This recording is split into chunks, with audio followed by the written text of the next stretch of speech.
बेटे तेरी आँख तो बिल्कुल ठीक थी, ऑपरेशन क्यों करवाना पड़ गया? कहाँ ठीक थी मम्मी, रोज तो ये फोन चलावे और डेली के डेली इन्हें फास्ट फूड चाहिए, जब तो इनकी आंखें खराब होगी। जा एक गिलास पानी लेगा। और अभी तो रुको, क्लाइमैक्स अभी बाकी। अरे मम्मी गई क्या चुड़ैल?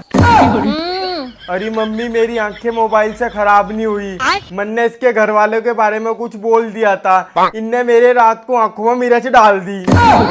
इससे मेरी जब से शादी हुई इनने मेरा जीना हराम कर रखा। और मम्मी मैंने तेरे लिए 2 सूट और 11,000 रुपए अलमारी में रख रखे। अरे मम्मी जब यह चुड़ैल सो जाएगी, जब तू उन्हें उठा लिए, इस चुड़ैल को नहीं पता लगना चाहिए। अभी बता है भाई। ठीक है री मम्मी। तू तो गया। अरे मम्मी क्या तू हाँ हाँ करो जा रही? ले आए मम्मी पानी।